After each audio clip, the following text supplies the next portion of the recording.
కవిత గారు, మీ అన్నగారు మీ బావగారి వరుస అయిపోయి మీ వరుస వచ్చినట్టుంది. అలా ప్రభుత్వంపై విషం చిమ్మే అటువంటి కార్యక్రమం.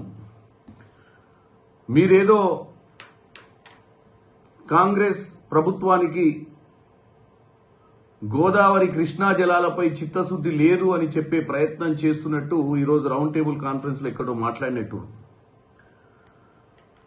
కాళేశ్వరం ప్రాజెక్టు, మీరు కట్టిన కాళేశ్వరం ప్రాజెక్టు మేరానగా ధీరుడిలా, అంటే మగధీరుడిలా ఏదో మీరు చెప్తున్నారు ఇందాక, ఏదో మీ కవిత్వంలో నిలబడింది అని చెప్తున్నారు. అది నిలబడలే, పేకలలాగా కుప్ప కూలిపోయింది. మీరు మధ్యన జైల్లో బిజీ ఉన్నప్పుడు, అరెస్ట్ అయ్యి బిజీ ఉన్నప్పుడు, లేకపోతే పేపర్లు మీరు చదవకనో మీకు తెలవనట్టుంది, ఘోష్ కమిటీ, విచారణ కమిటీ ముందు అధికారులు, ఇంజనీర్లు, అధికారులు అలాగే కన్స్ట్రక్షన్ కంపెనీలు వాస్తవాలు చెప్పిన దీనికి, ఈ కాళేశ్వరం కూలిపోవడానికి కారణం ఎవరు?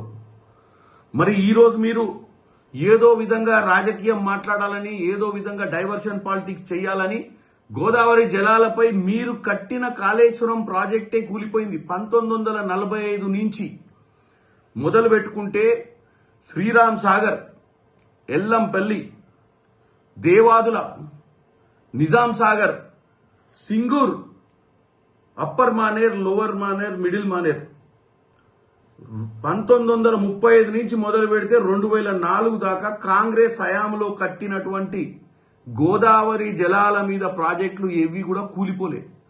మీ హయాంలో మీరు 1.5 కోట్లు ప్రజాధనాన్ని దుర్వినియోగం చేసి కట్టిన కాళేశ్వరం ప్రాజెక్టే ఎందుకు కూలిపోయింది? రూర్కీ ఐఐటి వాళ్ళు కూడా చెప్పిర్రు, ఇది కేవలము అసమర్థత పాలన, ఫామ్ హౌస్ లో పండుకొని డిజైన్లు గీయడం వల్లనే కాళేశ్వరం కూలిపోయిందని తెలంగాణ ప్రజలకు అర్థమైంది. కాబట్టి మిమ్మల్ని అధికారం నుంచి పక్కకు పైదొలగించిర్రు. మాకు చిత్తశుద్ధి ఉంది, మేమేం చేయాలనో మాకు క్లారిటీ ఉంది. ఇకపోతే కృష్ణా జలాల గురించి చెప్తుర్రు. రాజకీయం చేయడం ఒక్కటే కాదు లక్ష్యం, వాస్తవాలు తెలుసుకొని తెలంగాణ ప్రజలకు వాస్తవాలు కూడా చెప్పే ప్రయత్నం చేయాలి. మీరు మీ అవినీతి, అసమర్థ పాలన వల్లనే ఆ రోజు పోతిరెడ్డిపాడు ప్రాజెక్టులో రోజుకు 2 టీఎంసీల నీళ్లు జగన్ రెడ్డి తీసుకుపోతుంటే నిమ్మకు నీరెత్తినట్టున్నారు మీరు. మీ హయాంలోనే పోతిరెడ్డి ప్రాజెక్టు 40,000 క్యూసెక్కుల నుంచి 90,000 క్యూసెక్కుల వరకు పెరిగినటువంటి పరిస్థితి ఎవరి హయాంలో జరిగింది? మీ హయాంలోనే. కృష్ణా జలాల విషయంలో మీరు రాయలసీమను రత్నాలసీమ చేస్తా అని చెప్పి మీరు ఏదైతే రోజా గారింటికి రాయలసీమలో పోయి చేపల పులుసు తిని ఆ రోజు చెప్పొచ్చిన విషయం చూస్తేనే అర్థమవుతుంది. తెలంగాణ ప్రజల చెవులో పువ్వులు పెట్టడానికే మీరు ఇప్పుడు ప్రయత్నం చేయొద్దు. పదే రోజు ఏదో విధంగా కాంగ్రెస్ ప్రభుత్వం సంవత్సర పాలన కాంగ్రెస్ ప్రభుత్వాన్ని తప్పుదో పట్టియనికి ప్రయత్నం చేస్తుర్రు. మాకు చిత్తశుద్ధి ఉంది. మేము కృష్ణా గోదావరి జలాలను కాపాడుకోవడంలో మేము ఎట్టి పరిస్థితిలో మేము దేనికైనా తెగిస్తాం. మీ మాదిరిగా ఆ రోజు మాట్లాడినట్టు, ఆ రోజు జగన్ రెడ్డి తోటి మీకున్న ఫ్రెండ్షిప్, ఆ రోజు మీకేదో లావాదేవీలల్లో మీరు ఈజీ తీసుకొని, ఆఖరికి ఒక చిన్న విషయం, ఈ అపెక్స్ కౌన్సిల్ మీటింగ్ ఏదైతే పోతిరెడ్డిపాడు ప్రాజెక్టుపై పెట్టినటువంటి మీటింగ్ కి కూడా పోనీకే మీకు ఆ రోజు చేత కాలేదు.